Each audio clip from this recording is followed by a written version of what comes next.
ನಮಸ್ತೆ ಎಲ್ರಿಗೂ. ನಾನಿವತ್ತು ಹಾಗಲಕಾಯಿ ಪಲ್ಯ ಹೇಗೆ ಮಾಡೋದಂತ ಹೇಳ್ಕೊಡ್ತಿದ್ದೇನೆ.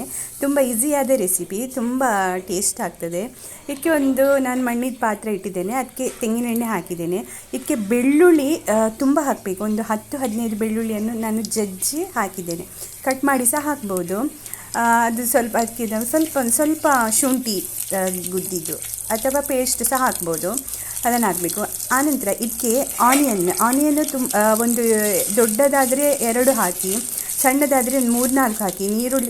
ನೀರುಳ್ಳಿ ತುಂಬ ಬೇಕು, ಆನಿಯನ್ ತುಂಬ ಬೇಕು. ಮತ್ತು ನಾನು ಸ್ವಲ್ಪ ಜೀರಿಗೆ ಹಾಕಿದೆ, 1 ಸ್ಪೂನ್ ಜೀರಿಗೆ ಹಾಕಿದೆ. ಇದಕ್ಕೆ ಹಾಕಿ ಅದೇ ಹೇಳಿದೆಲ್ಲ, ಆನಿಯನನ್ನು ಸಣ್ಣದು ಕಟ್ ಮಾಡಿ ಹಾಕಿ, ಒಂದು ದೊಡ್ಡದಾದರೆ 2 ಹಾಕಿ ಸರಿಯಾಗಿ ಅದು ಫ್ರೈ ಆಗಬೇಕು.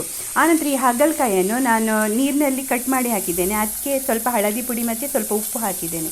ಅದನ್ನು ಹಿಂಡಿ ಇದಕ್ಕೆ ಹಾಕಿ ನೀರೆಲ್ಲ ಹಾಕಲಿಕ್ಕೆ ಹೋಗಬೇಡಿ, ಇದರಲ್ಲೇ ಫ್ರೈ ಆಗಬೇಕು. ಸ್ವಲ್ಪ ಸರಿ ಮಿಕ್ಸ್ ಮಾಡಿ, ಕರೆಕ್ಟಾಗಿ ಮಿಕ್ಸ್ ಮಾಡಿದ ನಂತರ ಗ್ಯಾಸ್ ಸಿಮ್ಮಲ್ಲೇ ಇಟ್ಟು ಬೇಯಲಿಕ್ಕೆ ಬಿಡಿ. ಅದು ಅದರಲ್ಲೇ ಬೇಯಬೇಕು, ಬೇರೆ ಏನು ಹಾಕಬಾರ್ದು. ಸಿಮ್ಮಲ್ಲಿಡಿ, ಅದರಲ್ಲೇ ಬೇಯಬೇಕು. ಅದರಲ್ಲೇ ಬೆಂದು ಮೆದು ಆಗ್ತದಲ್ಲ, ಮೆದು ಆಗುವಾಗ ನಾವು ಅದಕ್ಕೆ ಉಪ್ಪು ಹಾಕಬೇಕು. ಇದು ನೋಡಿ, ಈಗ ಸ್ವಲ್ಪ ಕಲರ್ ಚೇಂಜ್ ಆಗ್ತಾ ಬರ್ತಾ ಇದೆ, ಅಂದರೆ ಇದು ಬೆಂತಾ ಬರ್ತಾ ಉಂಟು. ನೋಡಿ, ನೀವು ಮುಟ್ಟಿ ನೋಡಿ, ಬೆಂದಾಗ ಗೊತ್ತಾಗ್ತದೆ ನಿಮಗೆ. ಅದು ಅದರಲ್ಲೇ ಬೇಯಬೇಕು, ಸಿಮ್ಮಲ್ಲೇ ಇಡಿ. ಆನಂತರ ಹಳದಿ ಪುಡಿ, 1 ಸ್ಪೂನ್ ಹಳದಿ ಪುಡಿ ಮತ್ತು ಉಪ್ಪು ಮತ್ತು ಬೆಲ್ಲ ಹಾಕಿ, ಮತ್ತು ಮೆಣಸಿನ ಪುಡಿ ನಿಮಗೆ ಖಾರಕ್ಕೆ ತಕ್ಕಷ್ಟು ಹಾಕಿ, ಮತ್ತು ಬೆಲ್ಲ ಹಾಕಿ ಚೆನ್ನಾಗಿ ಮಿಕ್ಸ್ ಮಾಡಿ. ಕರೆಕ್ಟಾಗಿ ಅದು ಮಿಕ್ಸ್ ಆಗಬೇಕು. ಮಿಕ್ಸ್ ಆಗಿ ಒಂದು 5 ಮಿನಿಟ್ಸ್ ನೀವು ಅದರಲ್ಲೇ ಹಾಗೆ ತಿರುಗಿಸ್ತಾನೇ ಇರಿ, ಅದು ಚೆಂದಾಗಿ ಹೊಂದ್ಕೊಳ್ತದೆ. ಆವಾಗ ಇದು ನೀವು ಈ ರೀತಿ ಮಾಡಿಕೊಟ್ರೆ ಮಕ್ಕಳು ಸಹ ತಿಂತಾರೆ. ಆ ರೀತಿ ತುಂಬ ರುಚಿಯಾಗ್ತದೆ ಇದು ತಿನ್ನಲಿಕ್ಕೆ.